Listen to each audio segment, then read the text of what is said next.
Welcome back. It is reporter panel time. Sabrina Rodriguez, national politics reporter for the Washington Post. Eleanor Mueller covers Congress for Semafor.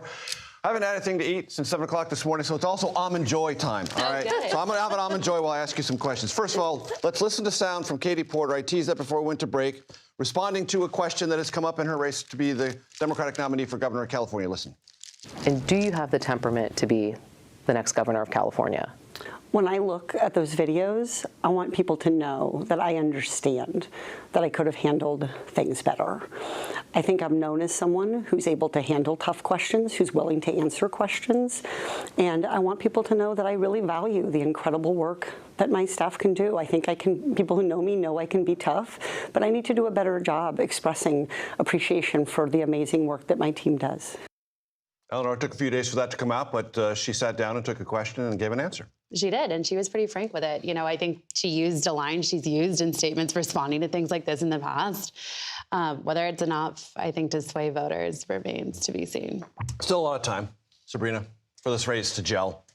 There is a lot of time. I think this created an opening, though, for her rivals. This is a big primary field for the governor's race, and she has been viewed as sort of the clear front runner in these recent months. Based on name recognition, mostly. Yeah, that may have a negative tinge to it now that wasn't there before. And I think Maybe. this draws attention to the fact that this is not the first time this conversation is happening, as Eleanor mentions. You know, this is something that came up during her time as a member of Congress, and now to see it come up again, I think it was notable in her interview as well that she could not say that there are not other videos like the ones that have come out. She was asked about that. She kind of sidestepped that question. So I think, one, we have the open question, like, are we going to see more of these videos? But I think also this is something, again, that her opponents are going to be seizing on and is really unflattering for her as a candidate. I mentioned earlier in the show that, or at the top of the show, in the cold open, that's what we call it, folks, the cold open, that this generational conversation with the Democratic Party continues.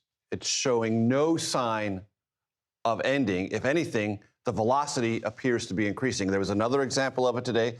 Seth Moulton, member of the House, announcing he's running against Ed Markey, Massachusetts Democrat for the United States Senate. Let's watch.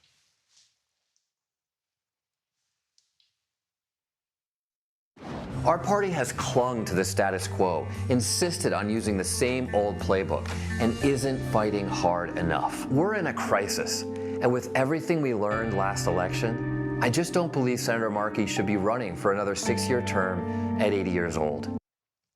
Everything we learned in the last election, 80 years old. Don't have to be a rocket science to translate that, Sabrina.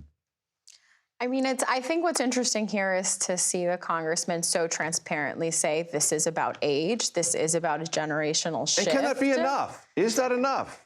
I mean, I think that's the conversation we've been having since last year. You know, I think that President Biden and his stepping aside and everything that happened around the 2024 election has really opened up that conversation in a way that we weren't necessarily having a few years ago. When it comes to Senator Markey, I think it's interesting, too. In 2020, he faced a generational shift election as well. He faced a challenger in Joe Kennedy, and obviously he came out of that victorious. He was able to shore up support from progressives at the time. And, you know, I remember just earlier today, I was listening to AOC back then said, you know, it's about the age of his ideas, not his age. Right. But I don't know how that's going to stick today, given the conversations we are having in the Democratic Party around Biden and around other members who have maybe stayed past the time they needed to. And Ed Markey got a welcome endorsement from Elizabeth Warren.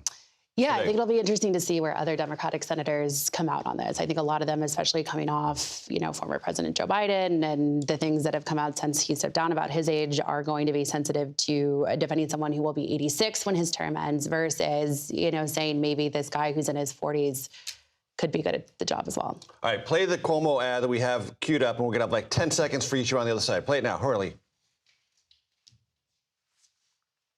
My friend here, Mr. Mamdani, is running to be the mayor of America's largest city. But his critics say, who would hire someone with such a blank resume? Let's find out. His mom's like a multi-millionaire filmmaker. It's like a Nepo baby. Do you guys think he could get a job at Equinox? Is he qualified? Oh, shoot. Sabrina, little levity in the New York mayor's race. The rare levity that we get to see in one of these races. But I think as we get closer to the election, of course, we see former Governor Cuomo's fear of losing to Mamdani. Eleanor, 10 seconds. I think it's fascinating because there's a little bit of resentment on Adams' part that he had Eric to drop out when Cuomo was able to stay in. And so now that he's pivoting in this mutual, distrust of Mamdani is a fascinating development. Fascinating indeed.